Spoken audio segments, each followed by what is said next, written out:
سعدتم أوقاتا أعزائي المشاهدين مع هذه الحلقة والتي بعنوان أسباب ضعف الشخصية الكردية. بالكردي كتبتها أجرا لاوازيا كاركترا كردي. كنت سألقي الحلقة باللغة الكردية، لكن من أجل كردنا في جبل الأكراد وجسر الشغور لأنهم لا يعرفون اللغة الكردية، سوف ألقي هذه الكتابة باللغة العربية كي يفهموا ما أقول، كون الحلقة تخصهم أيضا كونهم كرد. يعني أسباب ضعف الشخصية الكردية، يعني حسب تعريفي لضعف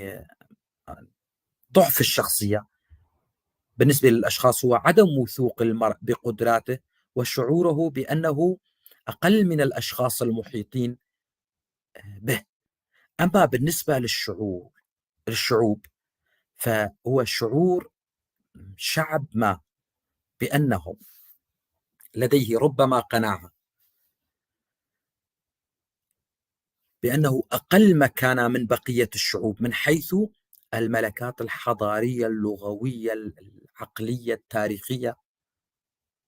هذا بالنسبة له لضعف الشخصية، لأنك عم تشوف حالك مثلا أقل من بقية الشعوب، فهذا له تأثير على كل سلوكياتك كمان. الأسباب برأيي، طبعا هذا رأيي الشخصي، وإذا عندكم أسباب ثانية راح تكتبوها.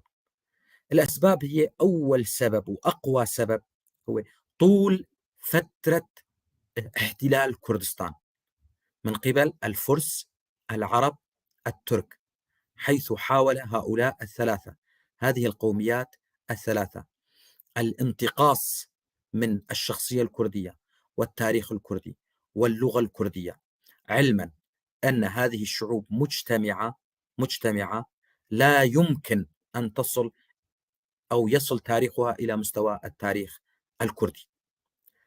السبب الثاني هو محاربة المحتلين للكرد في لغتهم وثقافتهم وتاريخهم، وسرقة هذا التاريخ وتنسيبه لهم، لتلك الشعوب طبعا. ثالثا، استغلال الدين الإسلامي من قبل المحتلين، وذلك كون هذا الدين باللغة العربية، وإيهام المحتلين العرب، هم قاموا بذلك، بأن اللغة العربية أرفع شأنا، علما أن الواقع ليس كذلك. كون الأبجدية التي يكتبون بها ليست عربية، لأن العرب لم يخترعوا أبجدية أبدا، بل الأبجدية التي يكتبون بها هي أبجدية هندية، وعشرات الآلاف من كلماتهم مقتبسة من اللغات العبرية، السريانية، والكردية، واليونانية. السبب الرابع المصلحة، حيث ترك الكثير، الملايين من الكرد لغتهم وأصلهم، وذلك من أجل المصالح والوظائف لدى محتلي كردستان. هذا الأمر بالتأكيد يساعد في ضعف شخصية هؤلاء عندما يتخلون عن أصلهم الكردي من أجل المصلحة أو الخوف أو ما إلى هنالك. هذا الضعف في الشخصية حتى هنا نلاحظه على السوشيال ميديا. طبعا أنا أتكلم عن الكرد كالشعب بشكل عام، وليس عن طريق أفراد، لأن هنالك الكثير، الآلاف بل عشرات الآلاف من الكرد شخصياتهم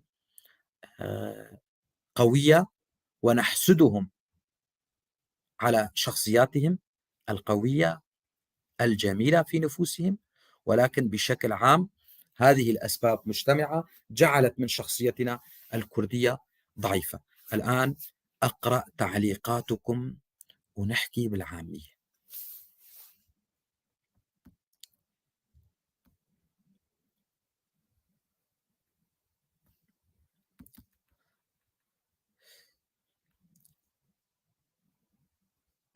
أبو شيرقو بيقول هربجي كرد وكردستان وبمرة أردوغان آمين. وولات شفقر بيقول معنى تنة تنة تعني بالكردية عندما يحكي كلمة لا يرجع عن كلمته مما كلف الأمر، يعني وعده وعد حر. أبو الشيرقو يقول المؤمن القوي خير من المؤمن الضعيف. صح. جميل. بالنسبة للموضوع تنة تنة عم يقول أبو الصبحي عم يقول أنه عفوا الموضوع ليس فقط عنيد، لكن نقول كلمة واحدة صادقة ولا نعرف الكذب.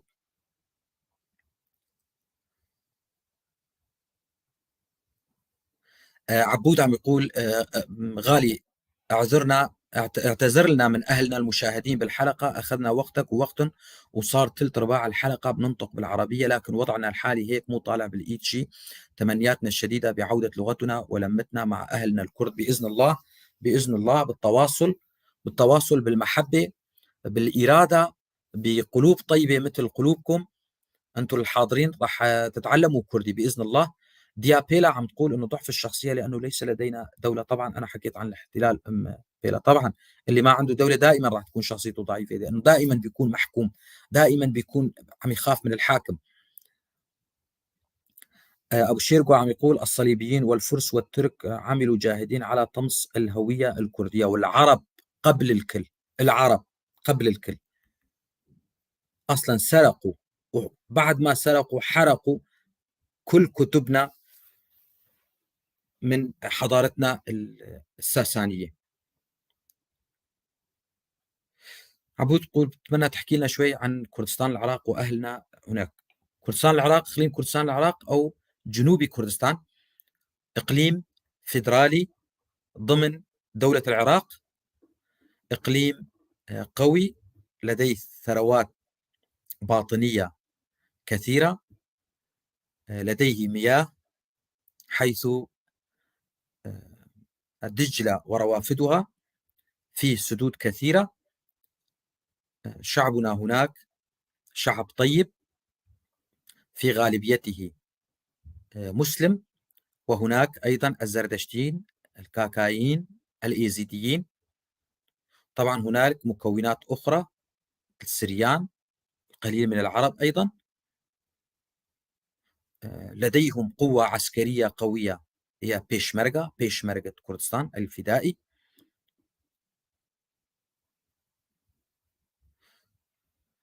هم يحكمون 3 محافظات، وهنالك مناطق طبعا منتزعة من كردستان.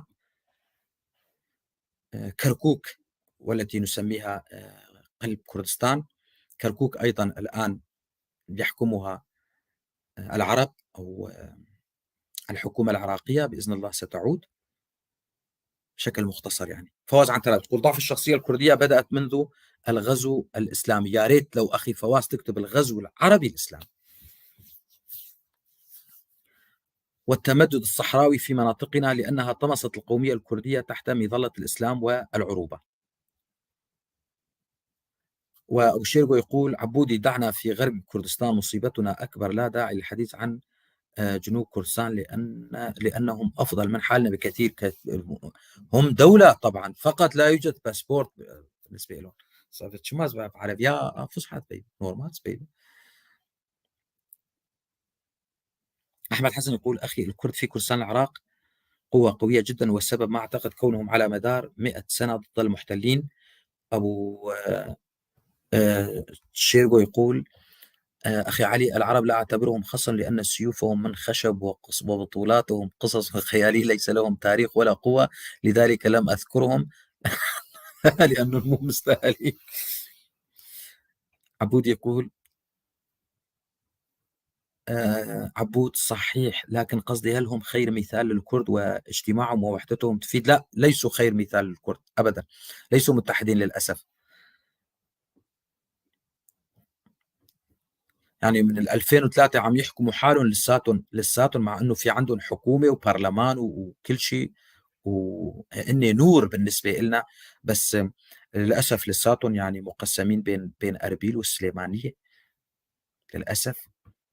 يعني عندهم قوتين عسكريتين، عندهم استخبارات اثنين. ولكن يعني خاصة حاليا يعني يحاول الرئيس نيتشيرفان بارزاني أنه يوحد كل هالقوى بإذن الله، أنه ينجح بمهمته يا رب. لأنه نجاح أي قوة كردية، طبعا مش أي قوة كردية يعني قوة بتدعوا لي ما بعرف لا شو، لا، أي قوة كردية مؤمنة بالقضية الكردية وبالشعب الكردي على أنه يعيش على أرضه التاريخية ويستحق الاستقلال الدولة، كل قوة تكون بخير يجب على كل كردي أن يدعمها.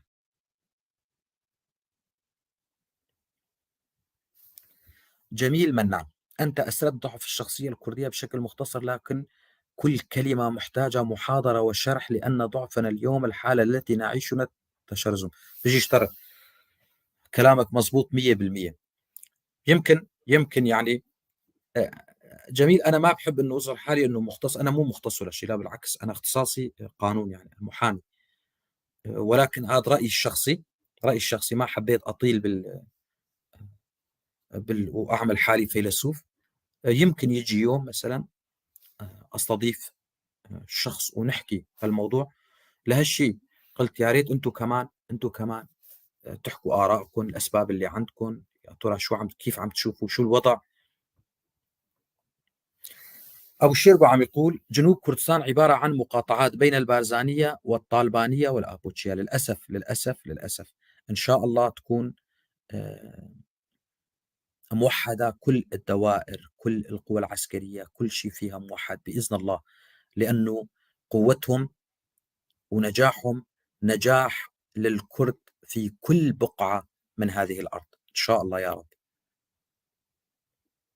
بتمنى تكون الحلقة أعجبتكم، وبتمنى تهتموا بتاريخكم. الكرد يهتم بتاريخه ويهتم بحاضره كمان، يهتم بحاضره. إيه، في عندي موقع على التويتر أخي جميل، كمان مكتوب باللاتيني آلي كولو، نفس التويتر، نفس التويتر. عبودي يقول هل الوضع راح يبقى على حاله وتجي حكومة جديدة سوريا وتطرف في موضوع الكرد في سوريا مرة ثانية؟ وهل أمريكا صحيح تدعم مصالح الكرد أم سياسات؟ وشو مصير الكرد في هذه الفترة حتى ما تجي حكومة سورية جديدة؟ أحمد كردي سرسري بسر شعبي من سلسلة رئيس. ليلى بدون تعليق، ضعف الشخصية لأنه هاي بدها شرح كثير. صح صح صح عبودي. الوضع السوري مستقبلا مستحيل يرجع لقبل 2011. خلينا نحكي هيك على بساط أحمدي. العلوي ما راح يقبل السني، العربي السني، والعربي السني ما راح يقبل العلوي، والكردي كمان ما يقبلون. أصلا سوريا واقعا منقسمة، سوريا حاليا منقسمة بين العلوية وبين العرب السنة. فسوريا راح تكون ضعيفة مستقبلا، كمان في المستقبل القريب والبعيد شوي. أي حكومة تجي راح تكون ضعيفة، وبدون الكرد، بدون الكرد ولا ممكن يكون في استقرار بسوريا. ما راح يصير في استقرار بسوريا بدون الكرد. بدون حل القضية الكردية ما راح يكون في حل القضية السورية. الأمريكان بيركضوا وراء مصالحهم، هذا من حقهم طبعا، لأنهم مو فاتحين تكية شيخ للكرد. إذا الكرد ما اتفقوا يعني مو ذنب أمريكا. يعني خلينا نكون صريحين، الأمريكان يركضوا وراء مصالحهم بس، فقط لا غير. حاليا المصير الحالي في ثلاث مناطق كردية مهمة محتلة من قبل تركيا ومرتزقتها من الجيش الوطني السوري، والباقي مثلا في الإدارة الذاتية وبقيادة حزب الاتحاد الديمقراطي بيحكموا المنطقة مع الرقة وجزء من الدير كمان. عبود يقول تمنيتنا يكون الكرد حاكم كدولة كاملة بإذن الله، بإذن الله. عادي يا أبو شيرقو، عادي عادي.